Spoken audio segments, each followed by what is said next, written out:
Rungsrungnaini langma chomano kitingi beleno tungphajak NIT rungno kotor patima thayo thangai sogoika NSUI ni bodollo tei NIT rungno kotorni sebok khlainai ojamarok bai koglam salaimaya gulo jora kisisani bagai khorangti salaimani muthagui songphango achugui koglam salaina goshika rungno kotorni ojamarok koglam salaimaya gulo mungsa kaham phirok mungmania hinke bwskangnai salo haino hai NSUI kotorke choba khlai khorangti sanai Agartala NIT rungno kotoro ঘটনার পরিপ্রেক্ষিতে আপনারা জানেন যে অভিজিৎ পান্ডে বলে একজন student সেখানে এসে অসুস্থ হয়েছিল NIT কলেজে। তো তাদের কলেজে হসপিটাল আছে, তাকে সেখানে তার বন্ধুরা নিয়ে গেছিলো।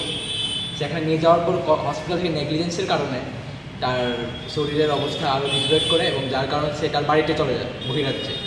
সেখানে গিয়ে সে হার্ট পাঞ্চারে তার ডেথ হয়।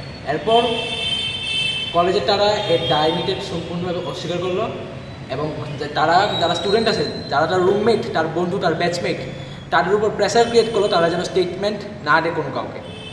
এ নিয়ে তাদের কলেজে গতকাল রাত্রে আমরা দেখতে পেলাম একটি প্রচণ্ড হিংস্র একটা রূপ ধারণ করে নিয়েছিল তাদের আন্দোলনটা।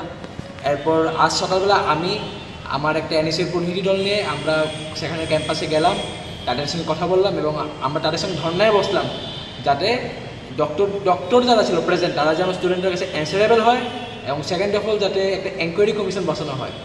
2 ঘন্টা ধর্নার মধ্যে বসার পর তারা আমাদের দাবি স্বীকার করলো এবং তারা একটা এনকোয়ারি কমিশন গঠন করলো 8 জন বা 9 জন সদস্যের। এবং আজ বিকেলে তারা স্টুডেন্টের সঙ্গে ডক্টরদের দেখা করাবে এবং তারা ডক্টররা স্টুডেন্টরা যে প্রশ্ন আছে তার উত্তর আজ তারা বিকালবেলা দেবে।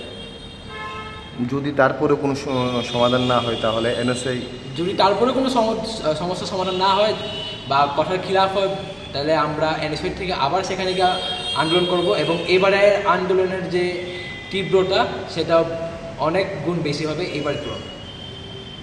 Thank you.